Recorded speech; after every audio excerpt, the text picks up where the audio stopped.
Attribution is a broad term that simply means linking an outcome back to whatever caused it. Here, when we speak of outcomes, we mean conversions. For many of us, that will mean our transactions. And our potential causes are our marketing activities. In other words, a transaction happens, in whole or in part, because of marketing actions. When you attribute a transaction, you're also linking its revenue, whether all of it or just a part of it, to specific marketing efforts. So, marketing attribution is the process of connecting transactions and revenue to the marketing channels that drove them. The premise is a simple, even obvious one. The challenges revolve around where and when to assign credit. The simplest models are binary, grabbing all or nothing. These ones will assign all of a transaction's value to one single marketing event. Like last click, a model that simply assigns all of the value to whatever marketing activity directly preceded the transaction. Or simpler still, there are models that will apply all of the revenue but to multiple events. While more complex solutions share the credit out among multiple sources, in some proportionate way. This matters because very few customers will visit your site once and in that moment, successfully discover the right product for them, before swiftly settling on their final option and buying it. That type of behavior, if we ever see it, can definitely be considered unusual, or more likely, a cause to be concerned about potential gaps in our data. So for our example purposes, let's for now just assume the customers visit our site just 4 times before buying, and an attribution model called linear. It would take the approach of assigning an equal share of the revenue to each marketing activity that led to that customer's visits. This linear method used to be available in Google Analytics but has been removed from the current version, GA4, along with some other models. We'll come back to the specifics of Google's attribution models later. Keeping away from any specific model for now, there are 3 key challenges in this space, each a result of the relative complexity of trying to answer the question, which marketing activity generated what revenue? First, many businesses opt to use multiple tools to do this. For example, they might use Google Ads to assess their paid search campaigns, and Facebook's Ad Manager to assess their Facebook social ads. Leaving the topic of data impartiality to the side, we are still left with the fact that just these two take quite different approaches to attribution, so both can end up claiming the same revenue. This amounts to double counting. And while this topic might not be simple, we do know that an order worth £200 doesn't create £390 of attributed marketing revenue. We also know that this error, if unchecked, leads to a false view on campaign performance. So we can say that the best solution would involve a unified approach that avoids this double counting we just mentioned. Second, better still, we source a dynamic solution that unifies our view but also elevates our understanding. Such solutions can give us a clearer, more accurate view of campaign performance, improving our ability to make effective marketing choices, in a way these platform-specific tools may not. They also address the data impartiality topic that we haven't gotten into. So what's the challenge here? A simple one: cost. These solutions are generally not so cheap, and as a result, they are not considered accessible by all. So our second challenge is about when it's the right time to invest in such a solution, and what to do instead if you don't have the spend or activity levels that warrant such a tool being brought on board. Third, all the solutions rely on both the availability and quality of data. It's a foundation they have in common. That said, the more complex, intelligent, and potentially accurate solutions are also the ones that tend to be most dependent on this data, or susceptible to it. These Google results I'm getting, they remind me of a fourth challenge, not an attribution-specific one. Digital. No one loves to talk about digital more than the people in it, those with something to sell. Have you ever been to a used car dealership? Let's take a moment. But just because it's hard to see the wood for the trees, the valid for the noise, doesn't mean it's not there. There are solutions, not perfect ones. The hyperbole can be distracting, an apparent desire for attention casting boring reality into the shade. All those articles on one side, on the other people shouting, attribution is dead, in blog and LinkedIn posts, as if they've discovered some brave new world with empowering revelations. They have not. All this makes for a lot of noise. The used car salesmen of digital platform and service providers on one side, peppering the road with spurious claims and falsehoods, while on the other some folks standing around, waving slogan-enriched placard at those who drive past, about how the automobile is dead. The false narratives and the imperfection of the solutions, the noise, they are a distraction, but not a reason to look away from what remain key topics. Understanding why last click is flawed is the easiest part. You have a physical shop with 5 members of staff. One of them dresses the windows, 3 work the aisles while 1 works the checkout. People walk past the shop and some come in. How many came in because of the window? Maybe not that many, but still. Those that come in have to find what they are after and have all their questions answered. Last click attributes all the value to the person working the till. The other 4 people had no value, which defies all our understanding of reality. This is last click attribution, where only the last action matters. Simple and probably in many ways the most reliable model, but deeply, blatantly flawed.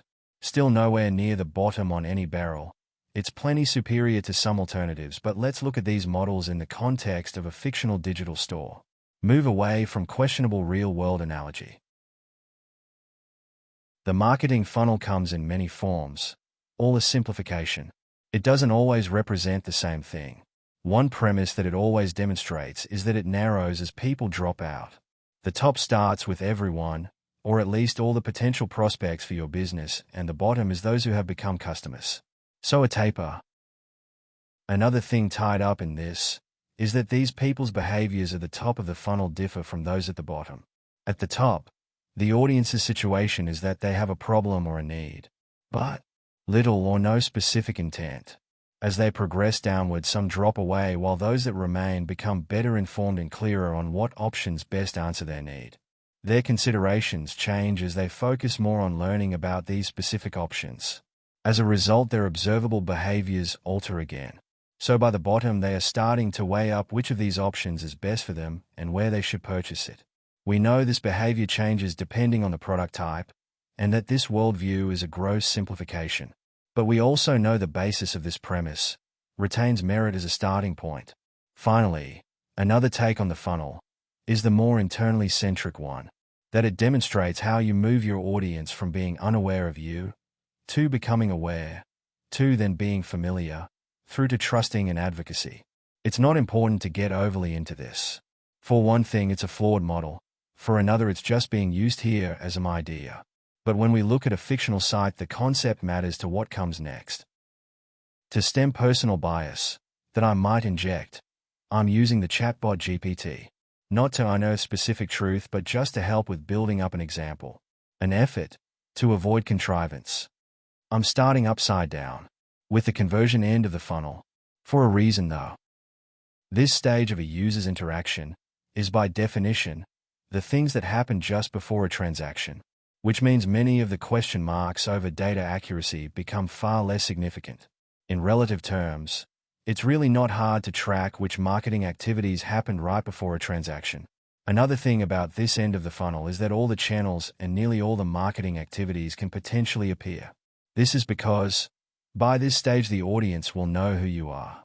So they might be using your business name, your brand in their online searches, or not. They might enter very specific search queries into search engines, but they could potentially still type broad queries. They could hypothetically have signed up for a newsletter, so we can't rule out people arriving via email. This list continues, but it's tedious and unhelpful to go through them all. Safe to say, there are very few types of marketing activity that we can rule out for audiences at this stage. So we likely have relatively clear and clean data, and we have all the marketing activities potentially making an appearance. In many ways, it's got a lot going for it. There's one other thing about the types of marketing that can proceed a conversion. They are also quite capable of being how that person first became aware of you, their experience and awareness of you, that could happen right at the last. By this I mean, there is nothing to stop a person from learning all they need to about potential products or services on 1 or 2 familiar sites, before then, at the last, finding and buying it somewhere else entirely. The only things we can really definitively rule out are that own brand search or our retargeting ads and our own emails, were the way this person became aware of us. Only because that's a logical impossibility. As for the rest, most things are possible. Arguments can be made about how likely or probable, but they are possible. We can also dispense with a channel known as direct. As an aside, the definitions of what people sometimes think things are and what they actually are. These are not always the same. Bounce rates are one of these, but not a relevant one here. Direct is another. The definition of direct traffic is not traffic that arrived directly onto your site. It includes this traffic, but that is not the same thing. My flights include seats, but a seat is not a plane. If a seat alone was a plane, I suspect passenger numbers would likely be low. Google themselves state as much when detailing the definition of direct. So confidence on this point can be high. But what direct is a collection of traffic for which no action can be taken other than to fix issues with tracking. So excluding it for these purposes makes sense. Which gets us to this picture for our fictional business. Another point I should maybe clarify. While ultimately attribution is about the value of specific activities in each channel, for now, we will stick to a boiled-up view at the channel level. If we move then to the earlier interactions of our prospects, the quality of the data, for most of us, starts to soften. If I visit a site on my phone, while waiting for the second half of the football to start and then, the next day, return to that same site using my home computer, there is every opportunity for me to be perceived by that site as two different people. A reason why it's useful to get users to register, to log in and to stay logged in on all their devices. This can help tackle this sort of problem. There are other ways platforms try to overcome these types of challenges. But whatever way you cut it, the opportunity for gaps and faults in the data are clearly greater.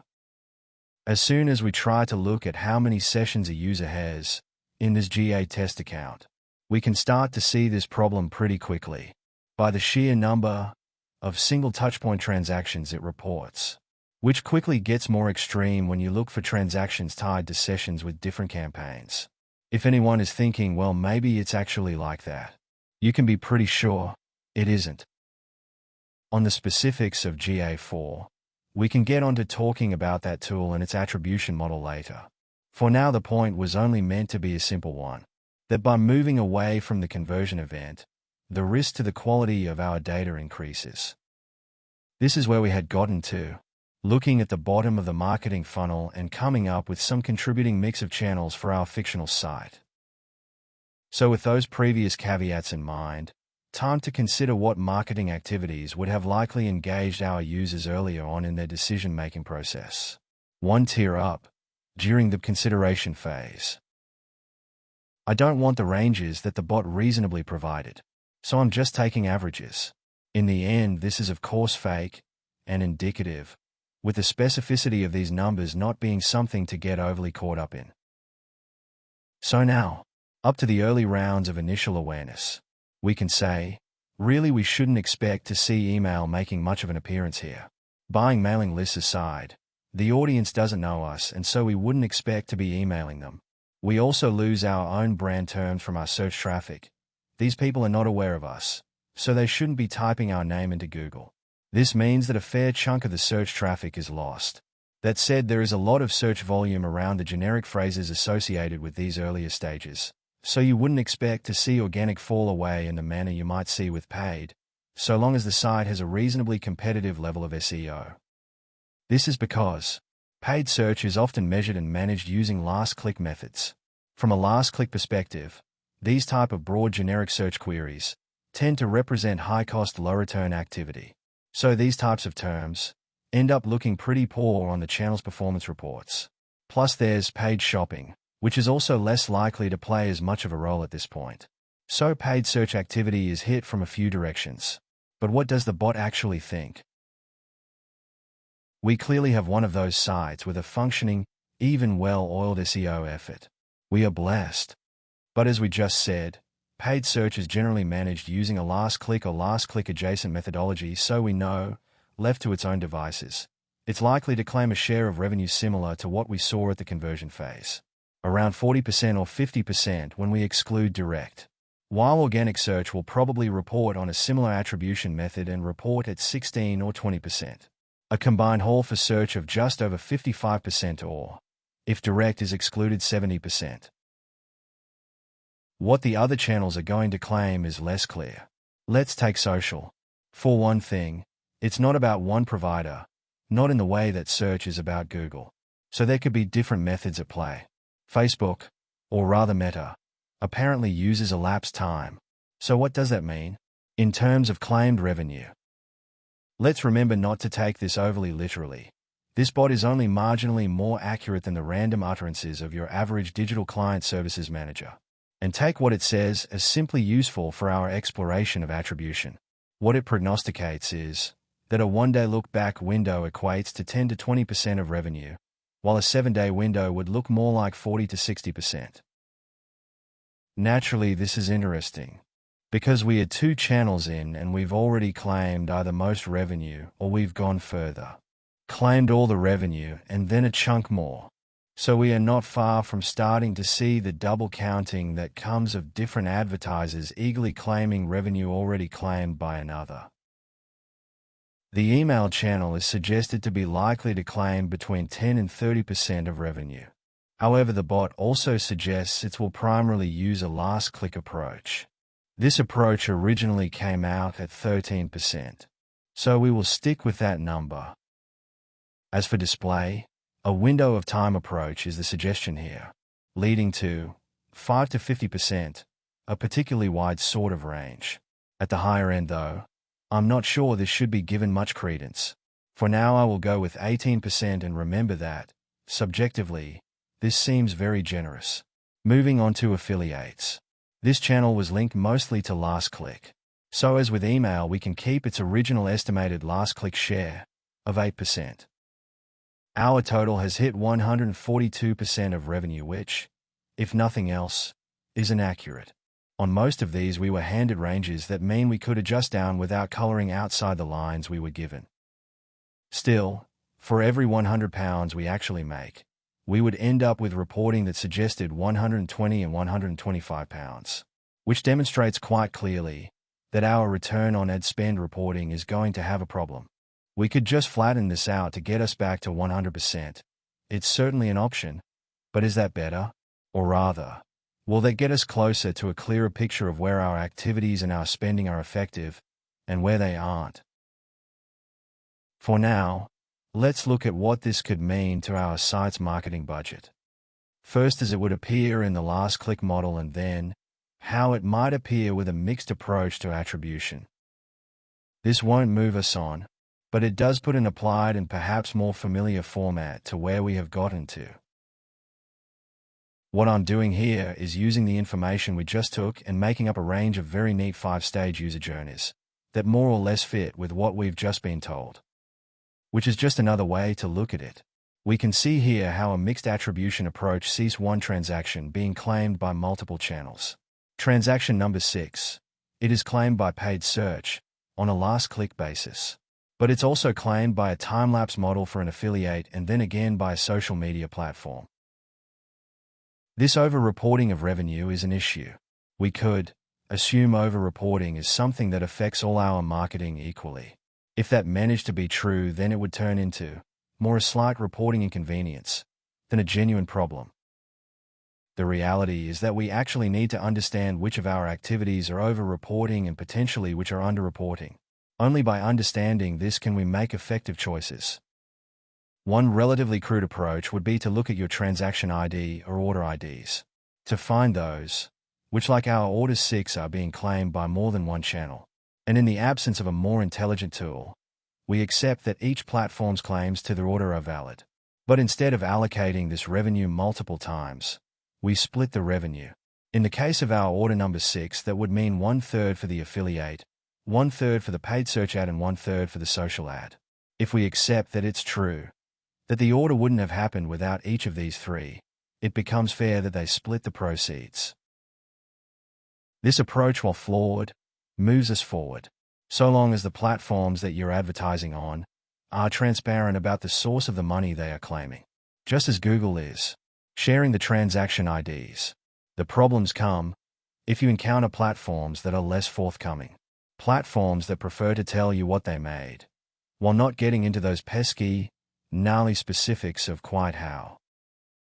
If we are flush with reliable, transparent transaction IDs, there remains, of course, still the issue that with this type of approach, we are assuming all the claims are equally valid. How we get closer to this? That is something that will require more work. That's unless you are already in possession of an adaptive data-driven attribution tool. Ideally, one that works. But before we get onto how we try to overcome these challenges, maybe it's time to reflect on where we are at, and how accurate or inaccurate the various models we've so far encountered are likely to be. Because the more inaccurate they are, the more they are costing us, in terms of money spent ineffectively, or just plain wasted. The loss of different attribution models in GA and, much more importantly, the apparent lack of persistent and consistent user identification, means there is a very unreliable, actually generally quite absent, connection between transactional visits and those visits, by the same user, that came before. So if we use this type of approach, we will only give credit to the end of the journey, which, among other things, seems to overvalue paid search activity. If we take the indicative data we were given for each of the three broad tiers and, just for now, we simply average them out, we get an initial benchmark for comparison. On the one side is the view formed solely from the bottom tier, that last event. On the other side, the average we created, formed equally from all tiers. The margin of difference being 60%, which, while indicative, should not be easily dismissed. Adding tracking and attribution data, which is based on a time-lapse model, does put some of these previous events back into our user's journey. So from that perspective, it improves our view.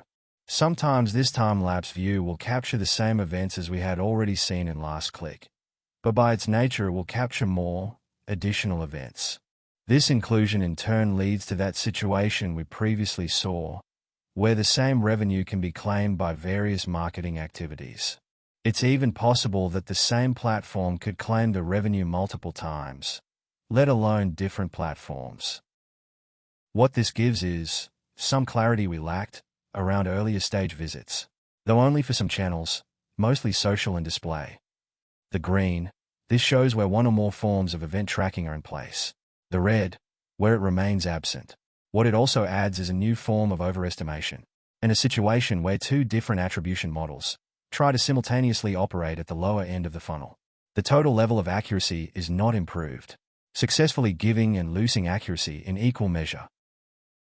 So what of our option of just flattening the mixed view with a universal factor? We just take equally from each channel until we are back to 100%. It's better, which answers one of our questions. Whatever else, this is a more balanced view than we had. At least it is at channel level. It's also simple, which is not to damn with faint praise. This simplicity makes it operationally easier to use. It's also consistent, which collectively makes it accessible, easy to build into daily operations. And given that one of the real challenges with campaign management is getting data used effectively, we see the potential merit of simple. Here this means building the revenue attribution into day-to-day working. This challenge is one that is compounded by the skill misalignment we know exists within digital marketing. So far we have treated these broad stages, or tiers, of the user journey equally. But if we didn't, then what might that mean? After all, there is only one last event, but multiple touchpoints are expected before. It warrants a quick check on the level of variation this seems likely to create. The suggestion being that while there are ranges, and they are not insignificant, they don't set about turning our world upside down. What's more, it seems to affirm that it would be odd if these paid channels, so eager to claim revenue, collectively would amount to more than 60 or 70% of the whole. Actually, in the real world, if we looked at budgets, relying on these levels of contribution from those paid channels could be a problem, affordability-wise. And so we can happily accept that this is probably a generous or upper-end estimate. What else? I guess another thing is the budgets and the day-to-day decision-making for email and for organic search. They wouldn't be managed this way. Further, these two both exhibit a whole lot of dark matter, a potentially very large proportion of untracked contribution. Reasons to consider these as potentially better excluded from this approach. To a lesser extent, this can be said about the affiliate channel. It's not the same strong rationale, but for now, I'm going to exclude affiliates as well. What we have is a view that gets us closer to viable contribution levels. Focusing on paid search, social, the paid part, and display. We've done this by reducing the revenue that each of these paid channels claims for itself.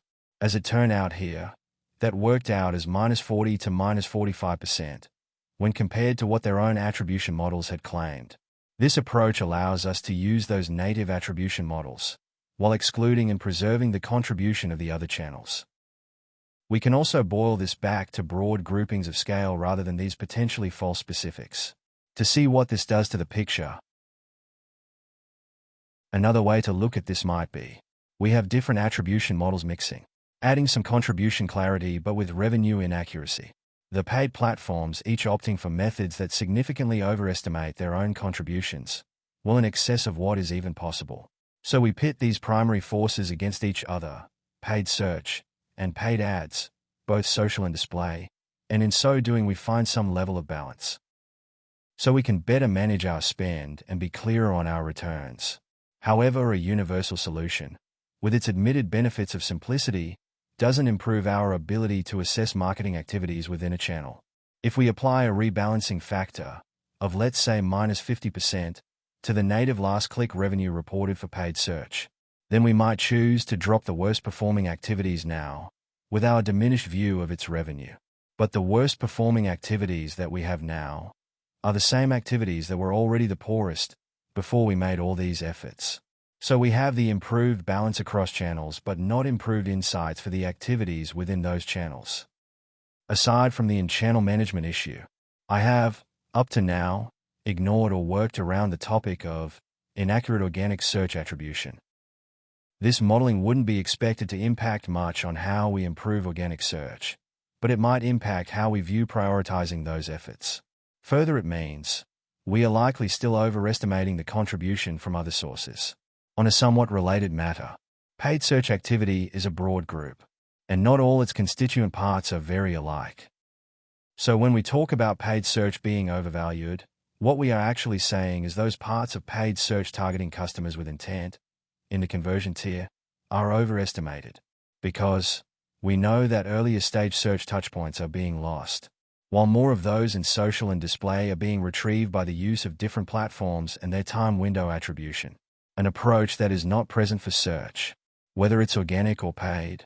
So if paid search as a whole is being overestimated, but the earlier stage search activity is underestimated, then the logical deduction can only be that these final stage user actions are being even more substantively overvalued. As things stand for this fictional business that would affect our planning for about 75% of our spend and somewhere between 55 and 60% of our revenue. This will also become a factor when trying to assess at what point paying for a unified attribution solution starts to become warranted. The next step, if we want to get closer to valuing activities, is try to better estimate our gaps. We can spin the numbers like pizza dough one way and then the other, to try to understand what's likely to be true. Or we can look at display and social, and see how their own platform claims could end up 8 times greater than last click, or how our most recent estimates still had these as 3 times more influential. Then see what happens if we extend that logic to search. Taking organic search, if it had its own platform assessing it, as generously as display and social platforms manage to evaluate themselves, it kind of looks like it would end up with over 50% of our revenue attributed to it. Even if we then roll this back, just as we did for social and display, we still end up with a share north of 40%.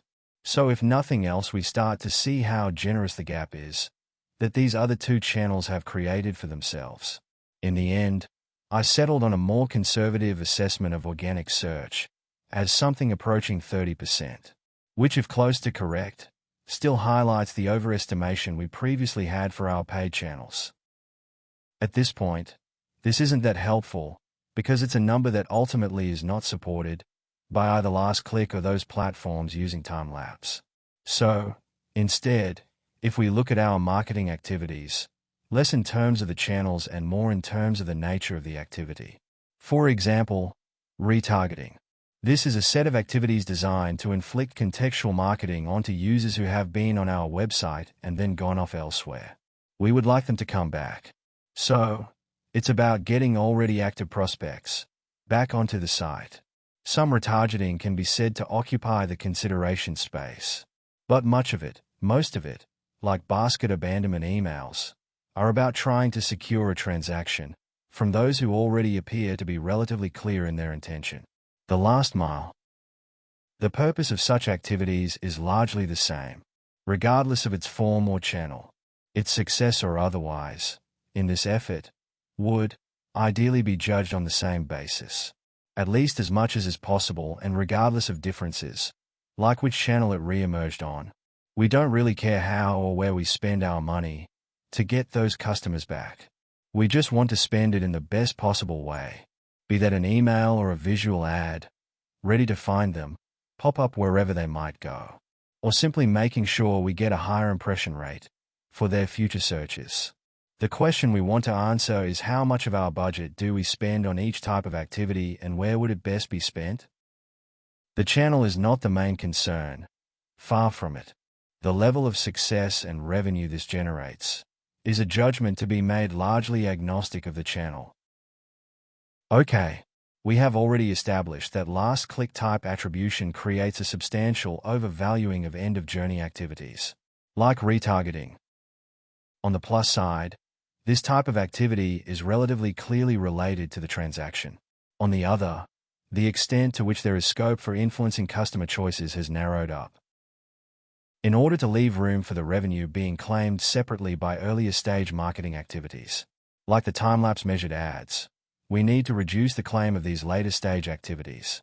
Looking at the numbers and the channel's relative scales, it looks like last-click attributed revenue overstates end-of-journey activity to the tune of something in the region of 3 times its actual contribution. While similarly, we have also established that time-lapse type attribution creates a substantial overvaluing for whichever platform it's working for. It's not dissimilar from last click in its claiming of 100% of revenue for a single marketing activity, an approach that has multiple ways to arrive at double counting. In fact, relatively, time-lapse is more generous with its own activity. For one thing, unlike last click, it can make multiple claims on the same revenue. So any end-of-journey activity measured this way will likely look very rosy indeed. The plus side, as we said, it returns us some view on the contribution of marketing activity during our customers' earlier stages. Here we can look at choosing appropriate windows of time. For example, a retargeting ad might be viewed through the prism of a 24-hour window, while an awareness ad that targets new audience and the acquisition of new customers could instead enjoy a more generous 7-day look-back window. These acquisition activities would have enjoyed little or no value when assessed by last-click methodologies, but in the hands of their own native platforms, are overvalued to the tune of around double. While end-of-journey activities measured this way are being overvalued more than those being assessed through last click. These aren't real numbers, but nor are they entirely made up.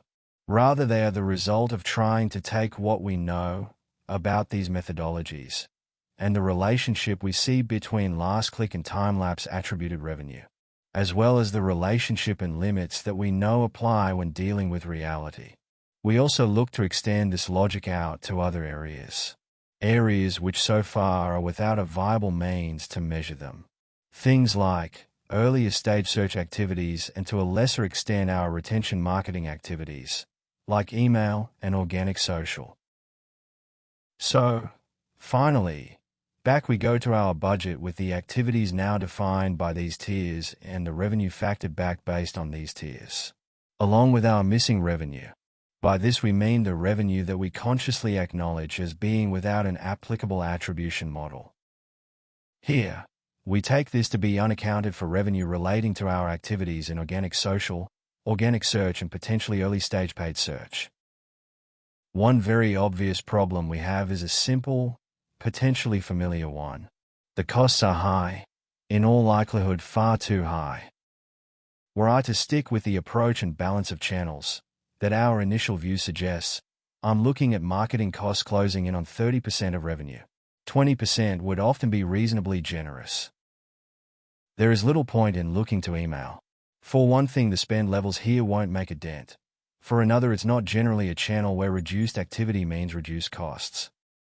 There are some potential savings in my SEO efforts, but again, very limited. Besides, the main thing we learn when looking at our overall costs is a very clear need to grow our cost-effective channels. Making savings here, if anything, would be at heavy risk of undermining that. A potential false economy. Further, SEO budgets are another one which won't increase or decrease in line with traffic performance. Perhaps in these more fledgling times, the channel's return, while healthy, will be less so than later, if and when these efforts succeed and improve our contribution from organic search. To put it another way, SEO budgeting needs to be based more on what we seek to achieve, not where we are.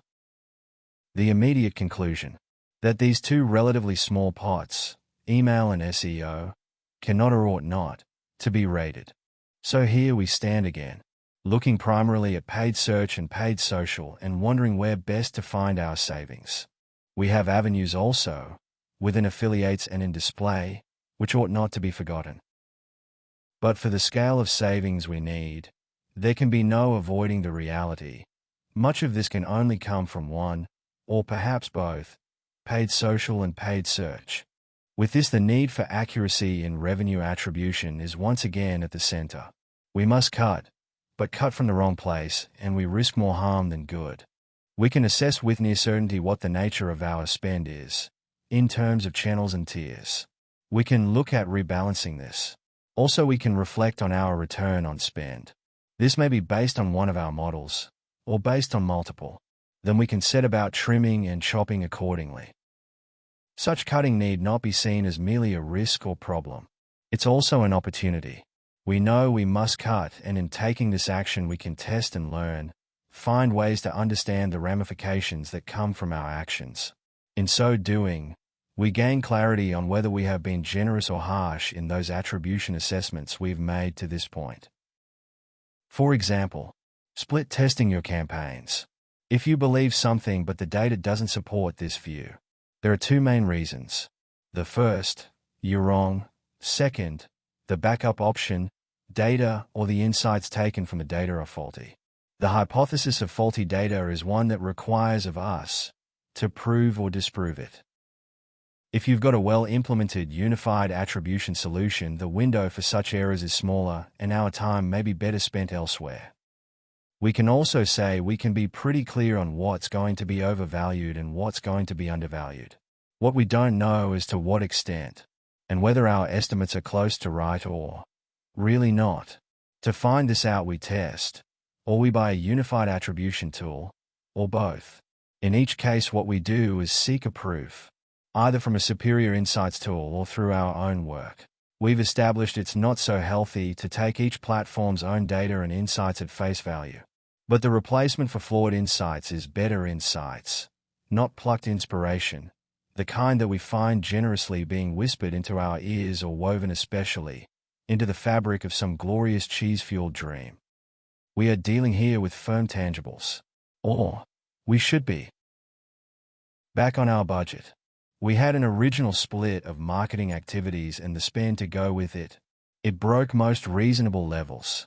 We cut, reducing our spend, while rebalancing activity across our channels and funnel tiers. Importantly, we assumed our revenue attribution was somewhere near right, and cut our poorest performing returns from the mix. A quick aside, we still have a bit of a revenue hole and needed to get more out of our friendly channels, organic search and email. But just because we want it, need it even, doesn't mean these channels will deliver. So what we do with these and the timing of when we make our cuts will also matter. Now, going back on the cuts and that assumption we had to make, of believing in our attributed revenue estimates, we have to test this knowledge and that assumption. We need to find out as accurately and quickly as possible the likely ongoing impact of the intended cuts, to determine whether they were the right choices, the wrong choice, or some bothersome place in between. And given that finding out takes time, best we focus on those plug holes most adept at eating up money or at risk of suffocating our revenue supply. What we can start to do is stop activities running at 100%, which means we can run search campaigns for specific audiences and geographies. We dial an aspect of our activity back or stop it. Again, over time we compare this audience to a base level group, our comparison group, where the activity remains as it was. For this to work, you need to be able to forecast and eliminate most other variables in order to understand whether this change that we made had an impact and what type of impact it had. But this type of testing doesn't rely on technology to track accurately, because here we are simply looking for the ripple effect. For example, if I stop my upstream generic search or perhaps I stop my acquisition ads, what impact will be seen downstream to things like our new customer acquisition rates? Like dropping a large stone and looking to see how much the water moves. Only less predictable. With all the best intentions, we don't control the variables, so unless the response is particularly marked, it's often worth turning such tests on their head, once they're finished running, to see whether the results repeat. Another example, we use split testing solutions to prevent our retargeting ads from firing to some substantial share of our audience. Not the type of split test that you're likely to get by just using an ad solution's native split testing. If you test active ads against inactive or less active ads on a marketing platform, then the active one is likely to win. What we are interested in is not the platform's claim. We want to know, what was the overall impact on performance of our change? Things like, what happens to the excluded group's transactional levels, revenue, or perhaps its acquired customer rate, when compared to those who were exposed. As a bonus, in doing this we are paying less as a result of our reduced activity. We are also managing our risk, gauging our revenue loss. Plus, with all this we get to do the thing we should actually be getting paid for. The trickier, more interesting bit. Figuring out what's working and what isn't. The act of developing proof and optimizing. We will need to address this further when looking at channel optimization.